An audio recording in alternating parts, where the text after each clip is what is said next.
ಮಕ್ಕಳಿಗೆ ಬೇಕೇ cell phone. ಮಕ್ಕಳಿಗೆ ಸೆಲ್ ಫೋನ್ ಕೊಡಿಸ್ಬೇಕೇ ಬೇಡವೇ ಅನ್ನೋದು ಸಮಾಜದ ಮುಂದಿರುವ ಪ್ರಶ್ನೆ. ಯಾರಿಗೇ ಆಗಲಿ ಮೊಬೈಲ್ನಿಂದ ಅನುಕೂಲ ಹಾಗೂ ಅನಾನುಕೂಲ ಎರಡೂ ಇದೆ ಹಾಗೂ ಆಗಿದೆ, ಈಗಲೂ ಆಗುತ್ತಲೂ ಇದೆ. ಮೊಬೈಲ್ ಕೈಯಲ್ಲಿ ಹಿಡಿದು ಓಡಾಡುವ ಕಾಲ ಬಂದು ಬಹಳ ವರ್ಷಗಳೇ ಗತಿಸಿವೆ. ಇದನ್ನು ವಿಜ್ಞಾನಿಗಳು ಪ್ರಗತಿ ಅಂತಲೇ ಪರಿಗಣಿಸ್ತಾ ಇದ್ದಾರೆ. ಪ್ರತಿಯೊಬ್ಬರಿಗೂ ಈಗ ಮೊಬೈಲ್ ಅತ್ಯಂತ ಅವಶ್ಯಕ ವಸ್ತುಗಳಲ್ಲಿ ಒಂದು. ಕೆಲಸದವರಿಂದ ಹಿಡಿದು ಎಲ್ಲರಿಗೂ ಇದು ಅವಶ್ಯಕ ವಸ್ತು. ಕಸ ಒಯ್ಯುವವನ ಬಳಿಯೂ ಫೋನ್ ಇದೆ. ಏನಾದರೂ ಹೆಚ್ಚಿನ ಕಸ ಇದ್ದರೆ ಈ ನಂಬರ್ಗೆ ಕರೆ ಮಾಡಿ ಅಂತ ಹೇಳಿದರೂ ಸಹ ಅದು ಅತಿಶಯೋಕ್ತಿ ಆಗೋದಿಲ್ಲ. ಇದನ್ನು ಇಂದು ಶಾಲಾ ಕಾಲೇಜು ವಿದ್ಯಾರ್ಥಿಗಳು ಬಳಸ್ತಾ ಇದ್ದಾರೆ. ದೊಡ್ಡ ಮಗನಿಗೆ ಇಂಜಿನಿಯರಿಂಗ್ ಕೊನೆಯ ವರ್ಷಕ್ಕೆ ಕೊಡಿಸಿದ್ದರೆ ಎರಡನೇ ಮಗನಿಗೆ PUCಗೆ ಕೊಡಿಸ್ತಾ ಇದ್ದಾರೆ. ರೆಸ್ಟೋರೆಂಟ್ಗೆ ಹೋದರೆ ಅಲ್ಲಿಯೂ ಎಲ್ಲರ ಬಳಿಯೂ ಫೋನ್. ಮದುವೆಗೆ ಗೊತ್ತಾದ ಜೋಡಿಯೊಂದು ಸಂತೋಷದಿಂದ ಮಾತನಾಡ್ತಾ ಕೂತಿರ್ತಾರೆ. ಆಗಲೇ ಅವನಿಗೆ ಕರೆ ಬಂತು.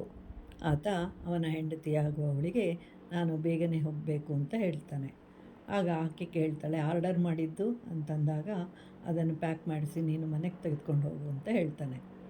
ಅದೇ ರೀತಿ ಮತ್ತೊಂದು ಟೇಬಲ್ನಲ್ಲಿ 6 ಜನ ಹುಡುಗರು ಬಹಳ ಸಂತೋಷದಿಂದ ಪಾರ್ಟಿ ಆಚರಿಸಲು ಬಂದಿರ್ತಾರೆ. ಒಂದೆರಡು ನಿಮಿಷಗಳಲ್ಲಿ ಎಲ್ಲರಿಗೂ ಕರೆ ಬಂತು. ಹಾಗೆಯೇ ಆರ್ಡರ್ ಮಾಡಿದ್ದ ತಿಂಡಿಗಳು ಬಂದವು. ಎಲ್ಲರೂ ತಮ್ಮ ತಮ್ಮ ಫೋನ್ಗಳಲ್ಲಿ ಮಾತನಾಡ್ತಾ ತಿಂತಾಯಿದ್ರು.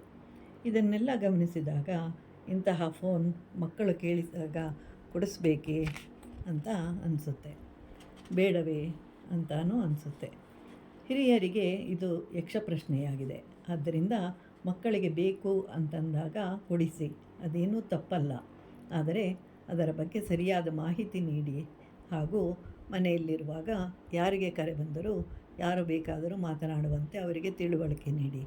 ಆಗ ಮಕ್ಕಳು ಎಚ್ಚರಿಕೆಯಿಂದ ಇದ್ದು ತಂದೆ ತಾಯಿಗಳಿಗೂ ಜಾಗೃತರಾಗಿದ್ದಾಗ ಯಾವ ತೊಂದರೆಯೂ ಬಾರದು. ಹೀಗೆ ಮೊಬೈಲ್ನ ಸಂಪೂರ್ಣ ಉಪಯೋಗ ಪಡ್ಕೊಳ್ಬಹುದು. ಮೊಬೈಲನ್ನು ಅತಿ ಮುಖ್ಯವಾದ ಮೀಟಿಂಗ್ ಅಥವಾ ಕ್ಲಾಸ್ ರೂಮ್ನಲ್ಲಿರುವಾಗ ಸ್ವಿಚ್ ಆಫ್ ಮಾಡಿ ಅಥವಾ ಸೈಲೆಂಟ್ ಮೋಡ್ನಲ್ಲಿಡಿ. ಆಗ ಯಾರು ಕರೆ ಮಾಡಿದರು ಅಂತಲೂ ತಿಳ್ಕೊಳ್ಬಹುದು. ಫೋನ್ನಿಂದ ಕೆಲವು ಸಲ ಖರ್ಚು ಹೆಚ್ಚಲೂಬಹುದು ಅಥವಾ ಕಡಿಮೆಯೂ ಆಗಬಹುದು.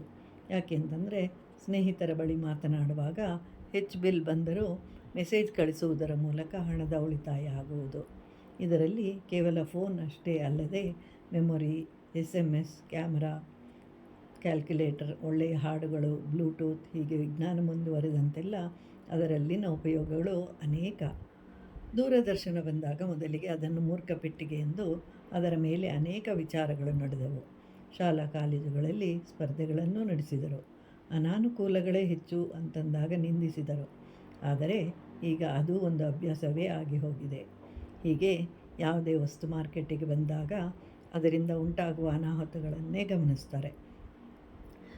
ಅದರ ಉಪಯೋಗಗಳ ಕಡೆ ಗಮನ ಹರಿಸೋದಿಲ್ಲ. ಅದರಿಂದಾಗುವ ಉಪಯೋಗಗಳನ್ನು ಗಮನಿಸಿ ಸರಿಯಾದ ಉಪಯೋಗಗಳನ್ನು ಪಡೆದುಕೊಂಡರೆ ನಮಗೆ ಹೆಚ್ಚು ಅನುಕೂಲ ಅಲ್ಲವೇ?